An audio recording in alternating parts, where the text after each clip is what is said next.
우리의 희망은 오직 하나님이라는 제목으로 잠시 말씀에 은혜를 나누고 함께 기도하는 시간을 갖도록 하겠습니다. 2017년인가 18년, 제가 잘 정확한 연도는 잘 기억이 안 나는데 그 해에 병장이 12월에 전역을 했던 병장이 있습니다. 그 병장이 12월에 전역을 하면서 봉투에다가 감사 봉투에다가 어떤 내용을 쓰고 감사 헌금을 냈는데 그 내용이 아직도 제가 기억이 나요. 그 내용이 뭐였냐면 하나님 혹한기 훈련을 하지 않게 해주셔서 감사합니다. 그렇게 감사 헌금을 내고 전역을 했어요. 혹한기 훈련이 뭐냐면 겨울이면은 이 혹한이라는 그 날씨에 아주 춥잖아요. 1월, 2월에 가장 추운 날씨에 그 혹한이라는 그 보이지 않는 적을 두고 그 날씨와 싸우는 훈련입니다. 그러니까 군인들에게는 아주 피하고 싶은 훈련이 혹한기 훈련입니다.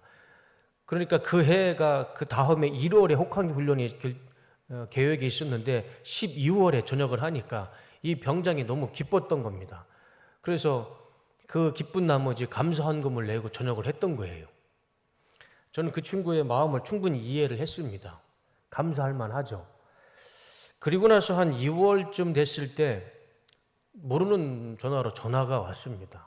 전화를 받았더니 그 친구였어요. 그 감사 헌금을 했던 그 친구가 전화를 한 겁니다. 전화를 받았더니 이제 처음에는 잘 몰랐죠. 그래서 한참은 자기를 소개하더니 이제 그때서야 제가 알았어요. 그 친구구나, 그 친구구나. 근데 목소리가 약간 떨리는 겁니다. 자초지종을 설명을 하는 겁니다.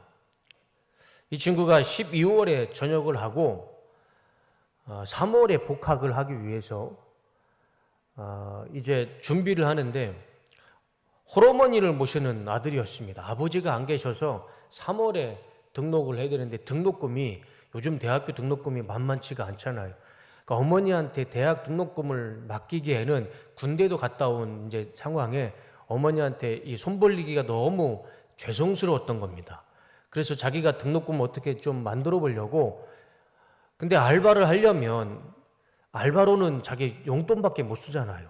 그래서 이 친구가 할 수 있었던 것은 군대도 갔다 왔으니까 이제 인력 시장에 나갔던 겁니다. 소위 말해서 노가다를 했던 거예요. 근데 아신 것처럼 겨울에는 그렇게 일거리가 많지 않아요. 그러다 보니까 이 친구가 6시부터 인력 사무소에 6시부터 문을 여는데 새벽 5시부터 가가지고 맨 앞에 인력 시장 그 사무실이 열기도 전에 가장 먼저 가가지고 기다렸던 겁니다. 그 추운 겨울에. 그래서 그 사장님이 문을 열자마자 그 친구가 가장 먼저 있었기 때문에 그 친구를 어쩔 수 없이 선택을 한 거예요. 그래서 하루는 청소도 하고 하루는 교통정리도 하고 그렇게 일주일 동안 성실하게 1시간 일찍 가서 이 친구가 일주일 동안 이 사장님한테 눈에 띄인 겁니다. 그래서 이 사장님이 이 친구가 그래도 성실하게 일을 하려고 하니까 이 사장님이 하루는 이 친구한테 저기 빌라가 빌라가 5층짜리 빌라가 공사가 하는데 너 거기 가서 한번 일을 해보겠느냐 제안을 해주는 겁니다. 이 친구는 거절할 일이 없죠. 그래서 해보겠다. 그래가지고 3주 동안 계약을 한 겁니다. 그러니까 이 인력시장 사장도 3주 동안 계약을 하니까 3주 동안 돈을 버는 것이고 이 친구도 3주 동안 돈을 벌 것이고 좋은 거죠. 그래서 3주 동안 계약을 하고 그 빌라 공사하는 데로 갔습니다. 근데 2월 초인데 그래도 겨울이잖아요. 가니까 첫날에 가니까 이제 아파트면 그래도 안전장치가 있고 그래도 보호장비도 하고 그래도 안전하게 하는데 시골의 빌라 공사는 그렇게 안전장치가 없잖아요. 그래서 빌라 공사하는데 그 외관에 이제 나무 그 철로 세우고 그 철로 된 판으로 깔고 이렇게 올라서 공사를 하는데 4층에 그 사실 창문을 공사를 했더랍니다. 그날 그래서 4층에서 샤시 공사를 하는데 그 나무 그 철로 되어 있는 그 판에 올라서 샤시 공사를 하는데 이 친구가 전혀 기술이 없고 같이 갔던 사람들도 전혀 기술이 없이 보조로 역할을 하는데 2월 달이니까 눈도 내리고 얼었을 그 겨울에 이 바닥이 미끄러웠던 겁니다. 이 철판이. 그래서 같이 일했던 옆에서 보조했던 사람이 미끄러져 가지고 밑에 미끄러지고 떨어졌으면 이제 아파트 같은 경우는 그런 좀 떨어지면 뭐 그런 게 있잖아요. 망 같은 게. 근데 시골에 빌라는 그런 게 없잖아요. 근데 그대로 옆에 있던 사람이 떨어져서 바닥에 떨어진 거예요. 그러니까 이 친구는 그대로 떨어진 것을 보았고 밑에 떨어져서 피를 흘리고 있고 정신을 잃은 그 사람을 그대로 본 거예요. 그러니까 이 친구가 떨어진 것도 보고 이 사람의 피를 흘린 것도 보고 정신 잃는 것도 보고 그거를 그대로 본 순간 이 친구도 그 순간에 두려움을 느끼기 시작한 겁니다. 아무리 20대 청춘이라도요. 자기 눈앞에서 사람이 떨어지고 피를 흘리고 정신을 잃은 것을 보니까 이 사람도 이 친구도 갑자기 이제 두려움을 느끼기 시작한 겁니다. 그 모습을 보고 막 두려움을 느끼니까 일은 해야겠는데 두려워서 도저히 일을 못 하겠더랍니다. 계약은 했고 그리고 또 등록금은 버려야겠고 두려워서 일은 못 하겠고 엄마한테 전화를 하자니 엄마한테 전화하면 당장에 오라고 엄마한테 혼날 것 같고 친구들한테 전화를 하자니 친구들이 그거 가지고 전화했냐고 핀잔을 할 것 같고 그 순간에 제가 떠올랐더랍니다.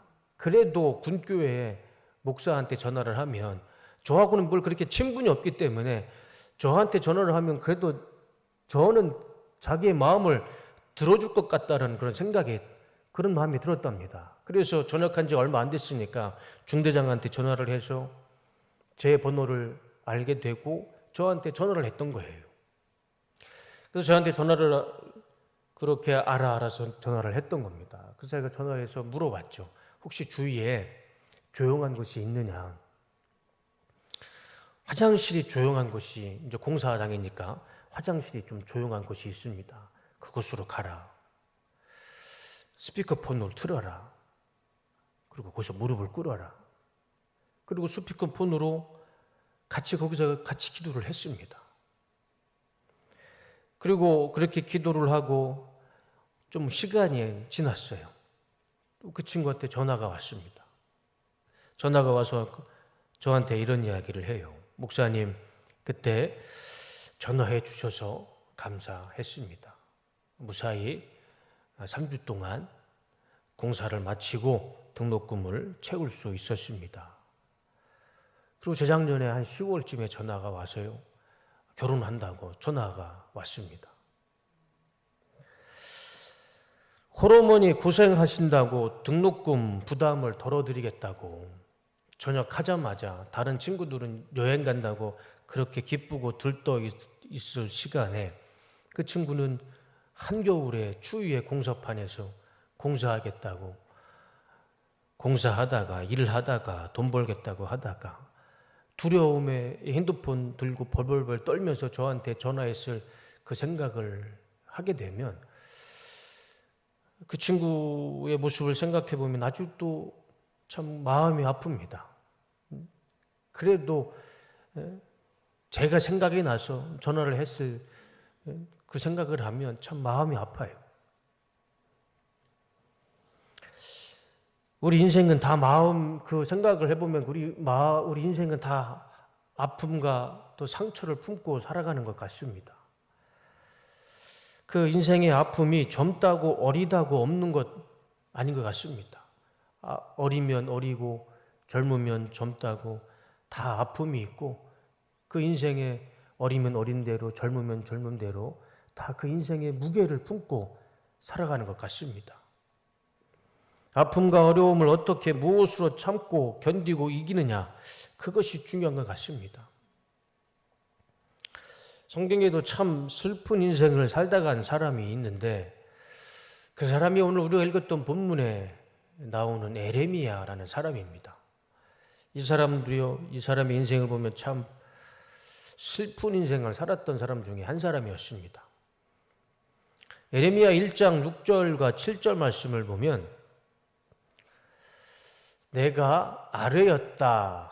이제 이 에레미야가 하나님한테 하는 이야기죠. 아닙니다.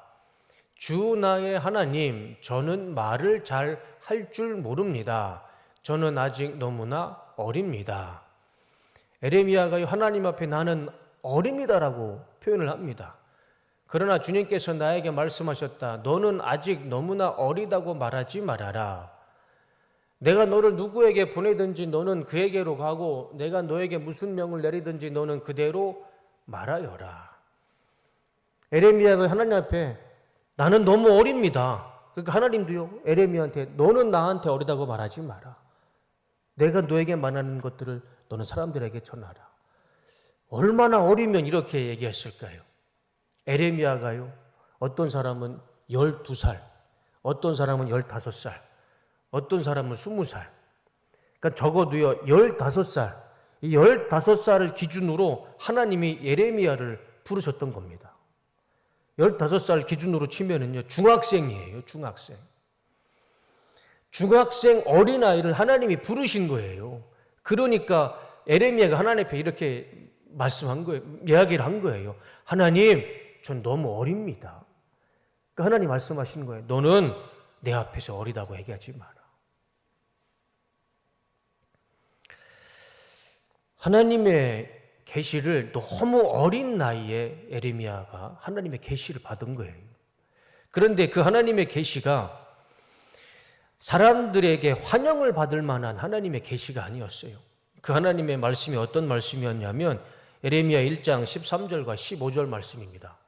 이 말씀이 좀 긴데 요약을 하자면 이겁니다. 북쪽에 있는 나라가 예루살렘과 남유다에 쳐들어와서 모든 성읍과 성전을 다 무너뜨릴 것이다.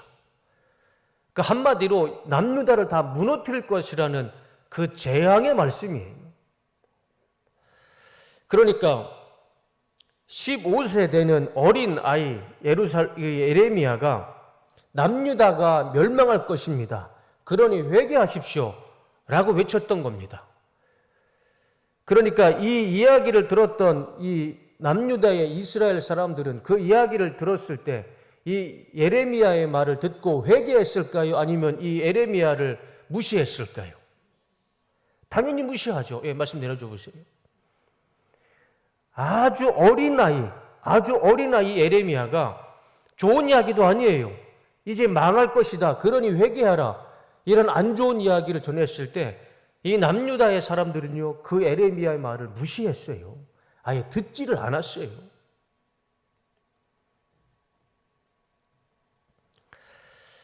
에레미야는 분명히 하나님의 말씀을 들었습니다. 분명히 들었어요. 어린 나이임에도 분명히 하나님의 말씀을 들었습니다. 그리고 그것을 그대로 얘기했어요.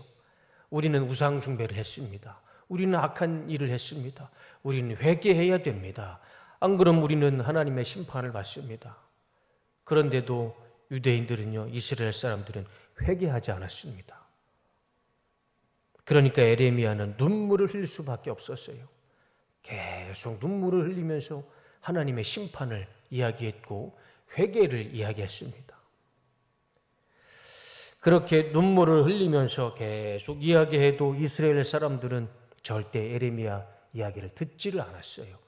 그래서 결국에는 에레미야가 감옥에 갇힙니다. 감옥에 갇혀요. 그래서 결국에 에레미야가 그렇게 이 자신의 나라, 자신의 민족이 멸망당할 것을 안타까워하면서 썼던 책이 무엇입니까? 그것이 에레미야 애가입니다. 그것이 에레미야 애가예요. 결국 BC 588년 남유다는 바벨론의 느부갓네살 왕이 쳐들어와서 다 무너뜨립니다. 에레미야의 그 예언대로, 하나님의 말씀대로 이스라엘 백성들은 바벨론의 노예로 끌려가게 되고 일부는 이집트로 다 도망가게 됩니다. 그래서 이스라엘 백성들이 포로로 끌려가고 이집트로 도망가는 그 모습을 보면서 에레미야가 이렇게 표현하죠. 에레미야서 1장 1절과 2절. 아, 슬프다. 예전에는 사람들로 그렇게 붐비더니 이제는 이 도성이 어찌 이리 적막한가. 예전에는 뭇나라 가운데 으뜸이더니 이제는 과부의 신세가 되고, 예전에는 모든 나라 가운데 여왕이더니 이제는 종의 신세가 되었구나.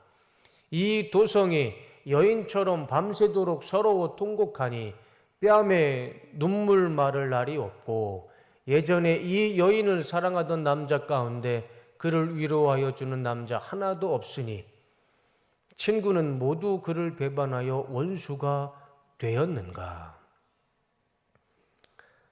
이스라엘이 완전히 망했습니다. 그것을 보면 저렇게 슬프게 눈물을 흘리면서 하나님 앞에 한탄하는 시를 남긴 것입니다. 저렇게 한탄하며 에레미야가 눈물을 흘리면서 하나님 앞에 슬프게 눈물을 흘리면서 한탄하는 시도 썼지만, 그럼에도 불구하고 에레미야는 또 반면에 모든 것이 사라지고 모든 것이 무너지고 다 멸망했을 그런 상황에서도요, 반대로 그 슬픔 속에서도 에레미야는 그 슬픔 속에서도요, 하나님 앞에 희망을 붙잡고 희망을 노래하기 시작합니다. 그것이 오늘 읽었던 본문의 말씀이에요. 다시 한번 말씀을 보여주세요. 그러나 마음속으로 곰곰이 생각하며 오히려 희망을 가지는 것은, 다 망했어요. 아무것도 없어요. 그런데 에레미야는 그 가운데서 이렇게 하나님 앞에 희망을 노래하기 시작합니다. 주님의 한결같은 사랑이 다함이 없고 그 긍휼이 끝이 없기 때문이다. 주님의 사랑과 긍휼이 아침마다 새롭고 주님의 신실이 큽니다. 나는 늘 말하였다. 주님은 내가 가진 모든 것, 주님은 나의 희망. 주님께서는 주님을 기다리는 사람이나 주님을 찾는 사람에게 복을 주신다. 다 사라지고 다 무너져도요, 그 슬픔 속에서도 에레미야는 하나님 앞에 희망을 붙잡고 희망을 노래하기 시작합니다. 나중에 이 말씀을 다시 한번 그 밑에 쭉 한번 읽어보시기 바랍니다. 에레미야 애가인데 에레미야가 희망을 노래하는 말씀입니다. 그런데 이 에레미야가 나이가 얼마라고요? 10대예요. 10대. 이 어린아이가요, 하나님 앞에 슬픔 가운데 희망을 노래해요. 에레미야는 절망 중에서 하나님 안에서 희망을 붙잡고요, 희망을 노래하기 시작합니다. 우리가 이 에레미야의 믿음을 본받길 원합니다. 우리도 우리 삶에 모든 현실이 다 막히고 절망 중에 있다 할지라도요, 하나님의 희망을 붙잡고 희망 가운데 하나님 앞에 기도하길 원합니다. 결국 어떻게 됐을까요? BC 518년 하나님은 바사왕 고레스의 마음을 완전히 바꿔주십니다. 그래서 포로로 잡혀간 지 70년 만에 유대인들은 예루살렘에 다시 돌아옵니다. 그리고 무너진 예루살렘 성을 재건하고 무너진 성전을 다시 재건하게 됩니다. 우리 뚝섬교회 모든 성도님들이 이 시대에 희망이 없고 기쁨이 없고 하나님의 기준이 없는 이 시대에 이 에레미야처럼 하나님의 희망을 품고 하나님의 희망을 기도하는 에레미야 같은 성도님들이 다 되시기를 주님의 이름으로 축원하고 축복합니다. 어떤 절망적인 현실 앞에 있더라도 우리 하나님 안에서는 반드시 희망이 있는 줄로 믿습니다. 우리 하나님 안에서는 반드시 소망이 있고 희망이 있다는 것을 잊지 마시고 하나님 안에서 절망은 다 버리시고 희망을 품고 기도하실 때 우리 삶 가운데 하나님의 희망은 반드시 하나님의 기적으로 우리 가운데 나타날 줄로 믿습니다. 우리는 하나님의 말씀과 하나님의 음성을 듣는 사람들입니다. 요한복음 10장 27절과 28절 말씀을 보시면 다 같이 읽겠습니다. 자, 시작. 내 양은 내 음성을 들으며 나는 그들을 알며 그들은 나를 따르느니라. 내가 그들에게 영생을 주노니 영원히 멸망하지 아니할 것이요 또 그들을 내 손에서 빼앗을 자가 없느니라. 우리는 세상의 소리와 사람의 소리를 듣는 사람들이 아닙니다. 우리는 하나님의 말씀, 예수님의 말씀을 듣고 따라가는 성령의 사람들입니다. 우리는 굳이 세상의 소리, 사람의 소리를 듣고 따라갈 굳이 그럴 사람들이 아닙니다. 우리는 하나님의 사람으로서 하나님의 말씀을 듣고 하나님의 말씀을 따라 성령의 말씀을 따라 살아갈 때에 거기에 우리의 희망이 있고 거기에 우리의 소망이 있는 줄로 믿습니다. 히브리서 11장 1절 말씀 다 같이 읽겠습니다. 자, 시작. 믿음은 바라는 것들의 실상이요 보이지 않는 것들의 증거니 우리가 하나님 말씀을 믿고 살아가면 그것이 언젠가 하나님의 때에 하나님의 방법으로 그 믿음이 우리의 현실이 되고 실체가 되고 실상이 될 줄로 믿습니다. 우리가 하나님 말씀 붙잡고 하나님 앞에 희망을 붓고 살아갔을 때 그것이 반드시 언젠가 현실이 되고 실상이 되고 실체가 되는 날이 반드시 올 줄로 믿습니다. 에레미야가 그것을 붙잡고 희망을 붙잡고 기도했을 때 70년이 지났을 때 포로로 끌려갔던 그들이 다시 예루살렘으로 현실로 돌아왔던 것입니다. 우리도 에레미야처럼 비록 우리 현실이 절망 가운데 있을지라도 사방이 막혔을지라도 그럼에도 불구하고 하나님 앞에 희망을 품고 믿음을 가지고 기도했을 때 현실이 될 줄로 믿습니다.